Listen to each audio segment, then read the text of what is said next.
سر کس نے کہا تھا کہ پرندوں میں یہ فرقہ پرستی نہیں دیکھی، کبھی مندر پہ جا بیٹھے کبھی مسجد پہ جا بیٹھے۔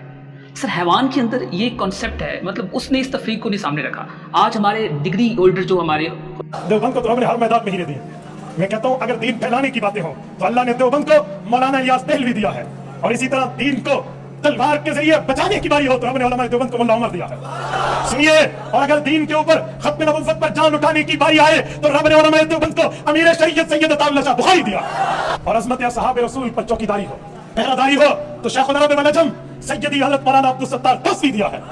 قائد اہل سنت قاضی مظہر حسین چکوال والے دیا ہے، امیر عظیمت مولانا نواز دیا ہے، جس نے آ کر علماء دیوبند کے طرز پہ عظمت صحابہ کی پہراداری۔ ارشاد فرمایا میری امت کے 73 فرقے ہوں گے، 72 جہنم میں جائیں گے، ایک جنت میں جائے گا۔ پوچھا رسول اللہ ناجی فرقہ کون سا ہوگا، ناجی گروہ کون سا ہوگا؟ فرمایا جس پر میں اور میرے صحابہ، جو نبی کریم کا طریقہ سنت کہلاتا ہے، جس کو اپنائے گا وہ ہوگا اہل سنت، اور صحابہ ایک جماعت تھی پوری، جو ان کا طریقہ اپنائے گا وہ کہلائے گا اہل الجماعہ۔ ان دونوں کو ملا کر ایک گروہ کا نام رکھا گیا اہل السنہ والجماعہ، اردو میں اہل سنت و جماعت کہتے ہیں۔ الحمدللہ رب العالمین، سمپل میجورٹی حاصل ہے، جس کو سمپل میجورٹی اسمبلی میں حاصل ہو قانون بنانے کا حق اسی کو ہوگا، سینٹ میں بھی حاصل ہو تو قانون پاس بھی ہو جائے گا۔ سمپل میجورٹی میں ہم ہیں، تو سمپل میجورٹی میں ہوتا ہے پاور اسی کے پاس ہوتی ہے۔ ایک سروے کے مطابق پاکستان میں 80% اہل سنت و جماعت ہے، اور 20% باقی تمام عقائد مختلف فکر اور دیگر اقلیت اس میں شامل ہے۔ 20% 80% اہل سنت و جماعت ہے، الحمدللہ رب العالمین، سمپل میجورٹی ہمیں حاصل ہے۔ بریلوی میں وہ کہ جو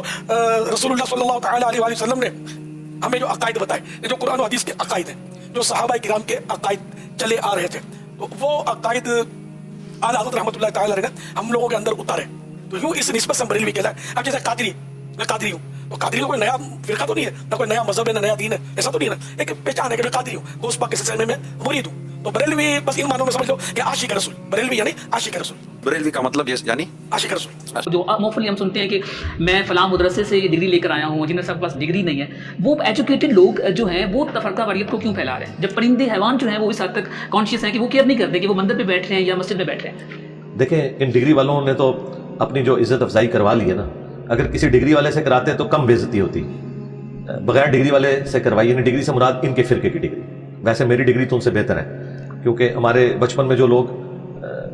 ایف ایس سی میں میرٹ نہیں بنا سکے تھے تو وہ مدرسوں میں چلے گئے تھے، ہمارا انٹلیکچوئل لیول بھی ان سے زیادہ ہے، اور پریکٹیکلی ہم نے ثابت بھی کیا کہ ایک پڑھا لکھا بندہ سارے فرقوں کو ناکو چنے جبوا سکتا ہے، یعنی یہ ان کا انٹلیکچوئل لیول آپ دیکھ لیں کیا ہے۔ تو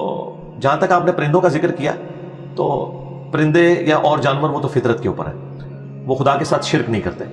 مندر یا مسجد میں جانا، یہ انسانوں کا جانا اور ان کے جانے میں فرق ہے۔ اگر وہ بیٹھتے ہیں تو وہ ہاں مندر میں بھی ہوں، وہ کسی بت کے آگے نہیں جھکتے، وہ خدا کے سامنے جھکتے ہیں اور خدا کی تعریف کرتے ہیں۔ باقی جو ہمارے انسانیت کے اندر اتنے مذاہب بن گئے، ظاہر ہے انسانوں نے یہ سب کچھ بنایا ہے، شروع میں تو سب کے سب ایک خدا کے ماننے والے تھے، پھر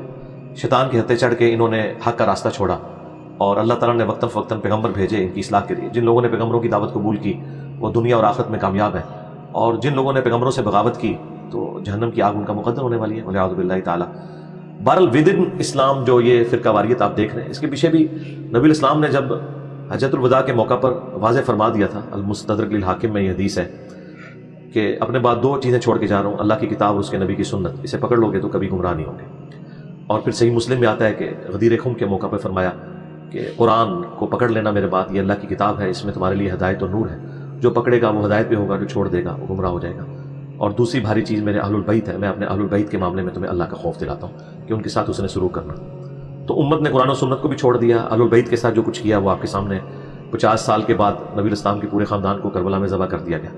تو یہ امت ڈیزرو کرتی ہے جو کچھ اس کے ساتھ ہو رہا ہے۔ کسی نبی کے ماننے والوں نے اپنے نبی کی اولاد کے ساتھ یہ کچھ نہیں کیا، اپنے نبی کی آخری جو وصیتیں تھیں ان کے ساتھ یہ کچھ نہیں کیا۔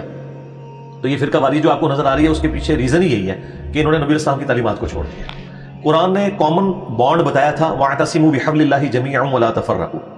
اللہ کی رسی کو مضبوطی سے پکڑ لینا اور فرقوں میں مت بٹنا۔ اور وہ اللہ کی رسی صحیح مسلم میں آیا کہ وہ قرآن ہے، اور ساتھ اہل بیت کا ذکر آیا کہ ان کے ساتھ اس نے سلوک کرنا ہے۔ تو غدیر خم کی حدیث میں قرآن کو اللہ کی رسی کہا گیا۔ اس میں ایک لطیف اشارہ تھا کہ اللہ کی رسی کو مضبوطی سے پکڑ لینا اور فرقوں میں مت بٹنا، مراد یہ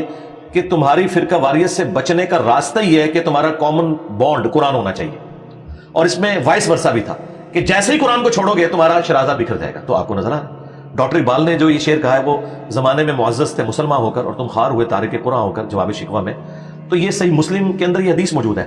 کہ اللہ تعالیٰ اس قرآن کی وجہ سے قوموں کو عروج دے گا اور اس قرآن کی وجہ سے قوموں کو زوال پذیر کرے گا، اور وہ پریکٹیکلی ہمیں نظر آ رہا ہے۔ تو جب تک ہم نبی الاسلام کی تعلیمات کی طرف نہیں لوٹتے تو نہ یہ فرقہ واریت کی لعنت سے ہم چھٹکارا حاصل کر سکتے ہیں، اور نہ یہ جو دنیا کی ذلت ہمارا مقدر ہوئی بھی ہے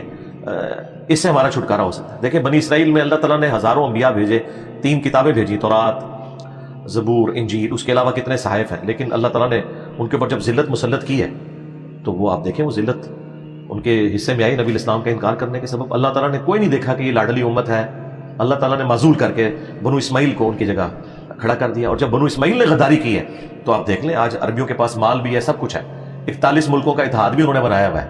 لیکن حالت یہ ہے کہ ایک اتنے سے ملک اسرائیل کا مقابلہ نہیں کر سکتے.